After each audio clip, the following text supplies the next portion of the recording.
तेरी बातों में ऐसा उलझा जिया लेटेस्ट मूवी जो मैं अभी देख कर आया। बहुत अच्छी मूवी है, रोम कॉम है। बहुत बढ़िया डांस, बहुत बढ़िया जो है कॉमेडी। और देखा मैंने किस लिए, क्योंकि इसमें एआई का टच था। तो एआई का एंगल इसमें क्या है, इसमें जो female character, lead character actress Kriti Sanon है, she is actually a humanoid robot जिसका नाम सिफ्रा है। और एक ह्यूमन बीइंग को दिखाया गया है इसमें कि कैसे वो रोबोट के प्यार में पड़ जाता है। एंड डिस्पाइट नोइंग कि वो एक रोबोट है, फिर भी वो उसके प्यार में पड़ा रहता है। और यही एक सोचने का सवाल है दोस्तों। मूवी आप देख लीजिएगा, उसके रिव्यूज़ आप कहीं और पढ़ लीजिएगा। मेरी तरफ से आप इसको 5 में 4 दे सकते हैं स्टार। मैं यहाँ पे रिव्यू तो करता नहीं हूँ, but just if you wanted to know कि मूवी कैसी है तो मेरी तरफ से मैं कहूँगा आप ज़रूर देखिए। लेकिन मेरा मेन जो आपसे बात करने का आज मकसद है वो ये कि एआई की वजह से जो वर्ल्ड में चेंजेस आने हैं, डेफिनेटली आने हैं। जो मूवी में आज मैं देख कर आया हूँ, ये कोई ऐसा साई-फाई या कोई ऐसा फ़िक्शन नहीं है जो पॉसिबल नहीं हो सकता है। And it is also not something which is going to become possible after 100 years or say after a couple of decades. Within a decade I am quite sure कि इस तरह की चीज़ें होने लगेंगी। एंड अभी मैंने आपने मेरा शायद पहला वीडियो, कल का वीडियो या इससे पहले वाला जो वीडियो मैंने डाला वो नहीं देखा होगा। उसमें मैं बोल ही रहा था कि ऐसा हो सकता है कि मैं हॉस्पिटल में जाऊँ और वहाँ पे कोई ह्यूमनॉइड बैठा हो और मुझे देखते ही मुझे वेलकम करने लगे, इंटरैक्ट करने लगे। वही चीज़ आज इस मूवी में मुझे देखने को मिल गई कि जब शाहिद कपूर जाते हैं इंडिया से यूएस अपनी मौसी की कंपनी में, डिम्पल कपाड़िया उनकी मौसी हैं, तो वहाँ पे उनका कोई ह्यूमन बीइंग रिसेप्शन पे नहीं रहता है, एक ह्यूमनॉइड रहता है जो उनको वेलकम करता है। तो चीज़ें जो हम सोच रहे हैं वो होना डेफिनेटली वो हो रही हैं या बहुत जल्दी हो जाएंगी। तो आपको क्या लगता है, अगर कोई ह्यूमन बीइंग है, क्या वो सचमुच में किसी ह्यूमनॉइड रोबोट के प्यार में पड़ सकता है? शायद आपको लग रहा होगा कि ये कैसे पॉसिबल है, नहीं पड़ सकता है, या शायद आप सोच रहे हो कि पड़ सकता है। I don't know, whatever you are thinking, लेकिन ये हो सकता है और हो रहा है। कैरेक्टर डॉट एआई एक साइट है, एक एआई साइट है जिसमें बहुत सारे कैरेक्टर्स हैं, अवतार्स हैं, और उनके रियल लाइफ फैंस हैं और उन्हें उनसे चैट करते हैं। And all kinds of chat, कुछ ऐसी साइट्स हैं जो एडल्ट साइट्स हैं, वहाँ पे आप एडल्ट चैट्स भी होती हैं। और लोग लाइक जितना टाइम आप सोच नहीं सकते, कितना टाइम लोग बिता रहे हैं ऐसी चीज़ों पर, घंटों घंटों। मतलब एवरेज जो टाइम स्पेंड है ना, बहुत ज़्यादा ज़्यादा है। अगर आप उसको स्टडी करी, कोई रिपोर्ट्स देखिए तो।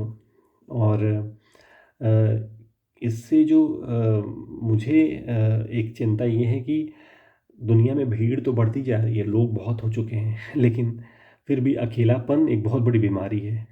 कितना विरोधाभास है, कितना कॉन्ट्रडिक्टरी है ये चीज़ कि लोग बढ़ रहे हैं, भीड़ बढ़ रही है, लेकिन जितनी भीड़ बढ़ रही है उतना ही अकेलापन बढ़ता जा रहा है। और जो ये मूवी में दिखाया है, ये होगा, और इससे आई थिंक अकेलापन और बढ़ेगा। लोग जो ह्यूमन बीइंग आपस में इंटरेक्शन करते हैं वो और कम हो जाएगा। कम से कम अभी क्या है, गर्लफ्रेंड बॉयफ्रेंड बनाने पड़ते हैं। अब कल की डेट में हो सकता है आप मेटा या फिर ओपन एआई या फिर माइक्रोसॉफ्ट से या किसी जापानीज़ या कोरियन कंपनी से या इंडियन कंपनी से आप एक रोबोट खरीदें प्यार के लिए। हो सकता है। एंड कितना ये इंटरेस्टिंग भी लग रहा है और कितना फ़ियरफुल भी लग रहा है, एक साथ दोनों फीलिंग आ रही हैं कि अगर ऐसा होगा तो क्या होगा। हम लोग तो भाई चलो, शादी हो गई, बच्चे हो गए, और जो इस समय शादी की एज वाले हैं उनके साथ भी ऐसा नहीं होना है। लेकिन जो अभी बच्चे पैदा हो रहे हैं, जो आज बच्चा पैदा हुआ है, वो कल क्या, अभी तक जो चिंता थी लेस्बियन, गे और होमोसेक्सुअल की, वो तो छोड़िए, क्या वो इंसान से ही रिलेट रहेगा भी कि नहीं रहेगा, एक बड़ा सवाल उठता है। मूवी में बहुत अच्छे इस एंगल को मतलब दिखाया गया है, इमोशंस को निकाला गया है। शाहिद कपूर ने अच्छी एक्टिंग की है, सिफ्रा बनी, कृति सैनन ने भी बहुत बढ़िया काम किया है। तो इससे कुछ सवाल उठते हैं। आजकल लोग जो एआई की दुनिया है उसमें बहुत सारे लोग ऐसे हैं जो इस चीज़ को लेके बहुत परेशान हैं कि एआई का क्या फॉर्म आगे आएगा। एआई एथिक्स की बात बहुत ज़्यादा हो रही है, गार्ड-रेल्स बनाने की बात हो रही है, क्योंकि ये हमारी दुनिया है, हम ह्यूमन बीइंग्स की दुनिया है। अभी we are the most intelligent people, we are the most intelligent species on this earth, और हम कंट्रोल करते हैं चीज़ों को। लेकिन कल को हम मोस्ट इंटेलिजेंट नहीं रहने वाले हैं।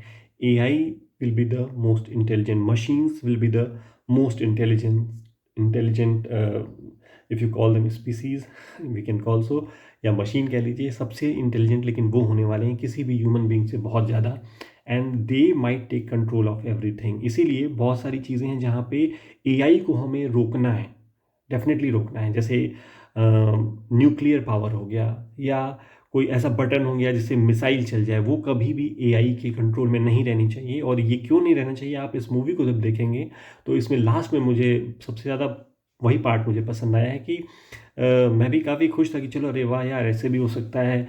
ये ह्यूमनॉइड है, आपकी रिलेशनशिप के लिए आप लोनली फील करते हैं, आपके पास कोई प्यार करने वाला नहीं है, तो एक रोबोट है, आप उससे ही चलिए, आपका काम तो चल रहा है। एक ऐसी चीज़ है जो न बूढ़ी होना, न उसकी एज बढ़नी है, न उसकी ताकत कम होनी है, और वो आपको एज ए इंडिविजुअल हमेशा आपकी सुनने वाला है, आपके साथ बात करने वाला, आपको प्यार करने वाला है। मे बी वो नकली हो, फॉर दैट मैटर, चलो नकली है लेकिन प्यार तो है।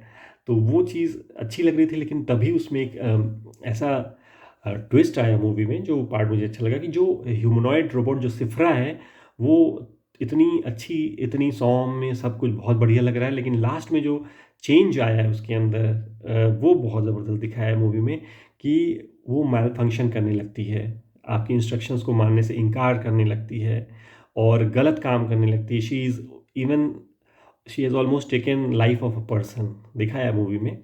और पूरे उसके अंदर थोड़ा कॉमेडी फॉर्म में भी दिखाया है, थोड़ा सीरियस भी दिखाया है, लेकिन चीज़ें ऐसे हो सकती हैं। Like she downloaded software into herself to make herself charge faster, क्योंकि उसको चार्ज करना पड़ता है चलने के लिए। तो वो क्या होता है कि कुछ गलत उसने सॉफ्टवेयर डाउनलोड कर लिया, उसकी सारी मेमोरी चली जाती है। ऑल ऑफ अ सडन जो हीरो है वो ब्लैंक हो जाता है, वो उसे पहचानती ही नहीं है, क्योंकि मेमोरी चली गई तो हाउ शी विल रिकॉग्नाइज। तो ये पार्ट भी हो सकता है। और दूसरा जो खतरनाक पार्ट है कि शी बिकम लीथल, और वो मारने पे उतारू है, जान लेने पे उतारू है। तो ये चीज़ डेफिनेटली ये हो सकती है रियल रोबोट्स में भी।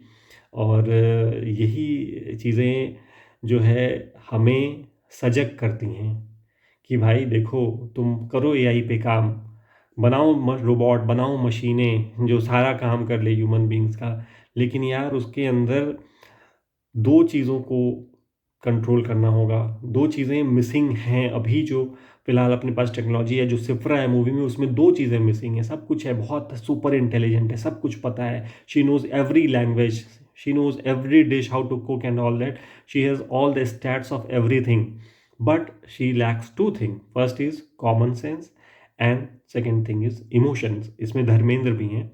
And just to add another information, Dharmendra ने अपना नाम धर्मेंद्र सिंह देओल पहली बार मूवी में लिखा है। अब तक कोई भी मूवी आती थी उनका नाम बस धर्मेंद्र रहता था। पहली बार उन्होंने सनी देओल और बॉबी देओल का पापा बन के धर्मेंद्र सिंह देओल अपना नाम लिखा है। खैर, वो एक अलग चीज़ है। तो इसमें होता क्या है कि धर्मेंद्र जो हैं वो एज ज़्यादा है, दादाजी हैं हीरो के, और वो बीमार पड़ जाते हैं। तो बीमार पड़ जाते हैं तो कहा जाता है कि चलो, वो सोचता है शाहिद कपूर कि चलो भाई इस सिफ्रा से कहते हैं, because she is more skillful on all the things than he is. तो बोले चलो यार जल्दी से हॉस्पिटल ले चलो, nearest hospital, shortest route, take us there. तो उसमें ये है कि जो सिफ्रा है वो जल्दी से जल्दी लेके जाती है एक हॉस्पिटल के सामने, बट वो हॉस्पिटल क्या रहता है, एक जानवरों का अस्पताल रहता है। तो ये एक थोड़ा सा दिखा है कि कॉमन सेंस नहीं है यहाँ पे। कॉमन सेंस होना चाहिए कि भाई इंसान है तो इंसान के हॉस्पिटल ही ले चलो। तो ये एक पार्ट है जो शायद मशीनों जो आजकल भी है उसमें भी गड़बड़ हो सकता है, चीज़ों में कॉमन सेंस का ना होना। और दूसरा एक है कि इमोशंस का ना होना। उसमें ये है कि धर्मेंद्र हॉस्पिटल में एडमिट हैं, उनकी हालत ख़राब है, एंड वो उसको इस इमोशन से कोई लेना देना नहीं है। She is doing her usual work. वो रिमाइंड कर रही है कि अब तुम्हारा सोने का टाइम हो गया शायद, या आर्यन नाम है उसका इस मूवी में।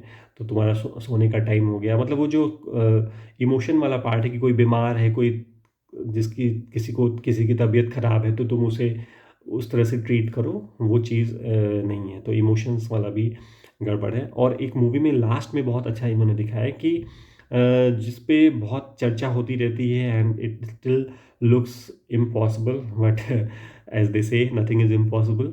उसमें ये दिखाया है कि लास्ट में सिफ्रा को शाहिद से जलन होने लगती है because she is talking to Janhvi Kapoor. एक बहुत छोटा सा रोल है जानवी कपूर का लास्ट के उसमें।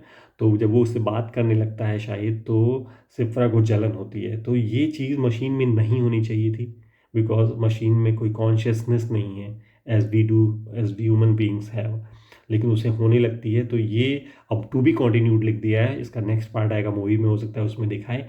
लेकिन ये एक ऐसा मुद्दा है कि भाई अगर कॉन्शियसनेस आ जाती है मशीन में तो they can do anything, they can overtake things. X मशीना एक मूवी है बहुत अच्छी हॉलीवुड की, एआई पे शायद one of the most highly rated movie है। आपने नहीं है देखी है तो उसमें देखिएगा। उसमें भी यही होता है, जो वो मशीन बनती है, जो एक लड़की है इसमें भी ह्यूमनॉइड, उसके अंदर फिर आ जाता है कि आई विल कंट्रोल थिंग्स। और वो अपने डेवलपर को ही, अपने जो इंजीनियर को ही जो उसे बनाया रहता है उसको मार के वो निकल जाती है। तो वो उसमें दिखाया था। तो ये रियल लाइफ में हम जहाँ रहते हैं वहाँ पे भी क्या ऐसा संभव है, नहीं है? I don't no. आपका क्या सोचना है कमेंट्स में बताइए। और अगर मज़ा आ रहा हो वीडियो देखने में, लाइक करिए, चैनल को सब्सक्राइब करिए। मैं कुछ ना कुछ कोशिश करूँगा रेगुलरली लाने की। रोज़ तो नहीं कह सकता हूँ, बट मेरे पास कई ऐसी जानकारियाँ रहती हैं जो मैं शेयर करना चाहता हूँ। Because of lack of time कई बार नहीं कर पाता हूँ, बट आई विल ट्राई कि मैं आपसे कुछ अच्छी अच्छी बातें एआई से रिलेटेड आपसे शेयर करते रहूँ। And let's meet again in next video. Thank you.